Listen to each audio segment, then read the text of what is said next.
Hey, what's up guys, Angelson here, and this is a battle replay commentary on Secure Ridge. You know, probably one of my favorite maps now, but honestly, my opponent Red Mantis, he pretty much smoked me, and it really came down to the wire at the end. I made a few judgment errors in this battle, and my opponent played well, and it was actually nice not playing a lone sword army. So, you know, hopefully you can see how well my opponent played in this map, and you know, judge for yourself. But go over army comp real quick. I have 2 light cav with 2 great guard, and I also have hidden over here 2 katana sams.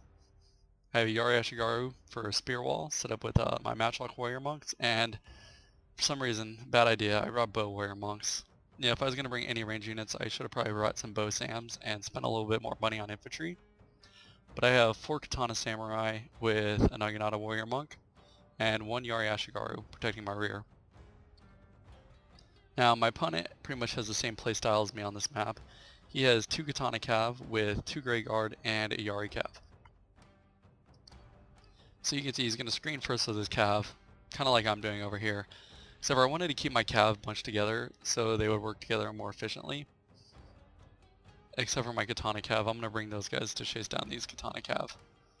And you look at my opponent's build, he has a Nagi Sam with 3 Nodachis, followed by 2 Yari Ashigarus to protect his lines, and a Matchlock Samurai and a Matchlock Warrior Monk.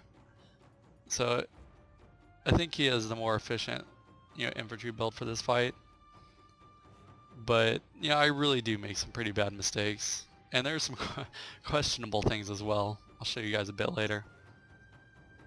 So I went ahead and moved my cav up here to screen. I didn't want to, you know, go out right and attack just yet without seeing what he was going to do. But I used my light cav to hit his great guard, which I do get the charge off, and then hit his Yari cav as well, which my light cav are doing really good against his Yari cav. And here you can see I'm bringing my great guard to support as well. Now what I should have done right here was probably peeled off one of my Yari Ashigarus to go and support my spears, but I didn't for some reason. And you see I also have my katana cav trying to intercept his as well. Now I wanted to get my katana cav in here to start hitting his matchlocks, but you know, he was really good responding with his 2 Yari Ashigarus and really effectively blocking off my katana cav. And here was my first big mistake. Right, I'm gonna go ahead and put this in slow-mo. Actually, I'm gonna pause it real quick. I have all my cav over here bunched, but he's already got his matchlocks in position, and they honestly, you know, even though it's not a really good angle, they are destroying my cav. So you know, when that started happening, I should have, you know, started pulling my cav back so I wouldn't waste them. But that was my first big mistake, leaving them there. I want to show you something as well. I put my bow warrior monks to target these guys, but for some reason my bow warrior monks are just being absolutely heinous with their arrows. Most of their arrows are just going over the head of these troops. You know, he's got a pretty good angle. You know, it's questionable right here, his fire angle on my cav. But you can see as well that it's pretty much negating most of my arrows from my bow warrior monks. Just horrendous.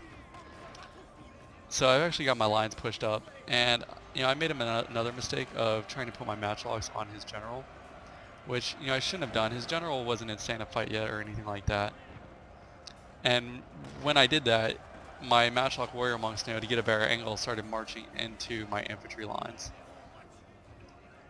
So you see I haven't used my rally yet, which I probably should have done, you know, about a minute earlier because my guys are already starting to waver. And now my matchlock warrior monks are tangled up in this melee. It's not really doing any good. And by the time I get my Yari Ashigaru over here to, you know, take care of these cav, you know, they're just not going to be in a good position. So he's got his katana cav over here. And since these guys are on my flank, my units are not going to last much longer. They're going to rout fairly quickly. And his matchlocks, he's got 2 units and they are just obliterating my troops. Yeah, I should have left out that bow warrior monk and honestly just brought more matchlocks. And you see I'm still trying to take out his general with my bow warrior monks, which they're doing a decent job, but they're so close to his melee, they just aren't going to last long. And my opponent, he smartly maneuvers his cav down here to hit what's left of my matchlocks. So now I've got all kinds of issues developing over here with his cav completely surrounding my infantry. These guys are on their last leg. They're getting shot up by all these matchlocks. And I have my matchlock warrior monks over here tangled up as well. Now somehow I managed to pull free these matchlock warrior monks. I think he's just mainly focused on my general right now. And he isn't paying attention to my matchlocks, so I'm able to maneuver my matchlocks away from this fight while he swamps my general.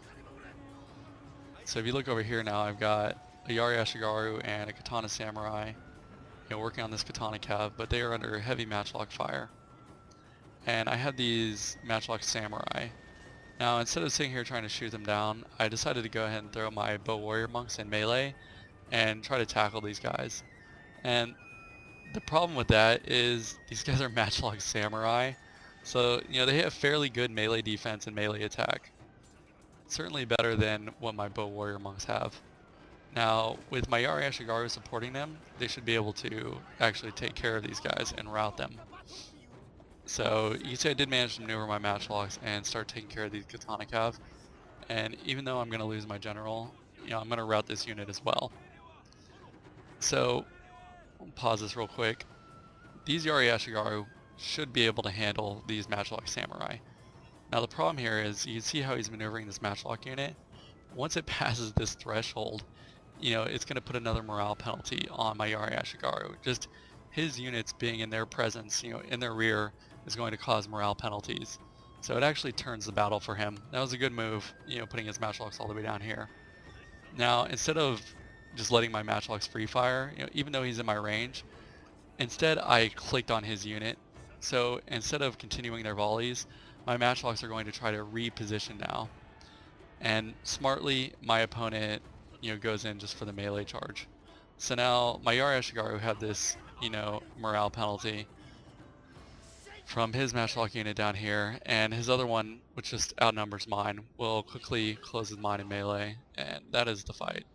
Pretty sad. I messed up, and you can see my bow warrior monks just didn't have a good firing angle on his matchlocks back here. But it's a good game to my opponent. He played very well, and I have a few more uploads I want to do tonight, so I'm going to try to squeeze in another one after this.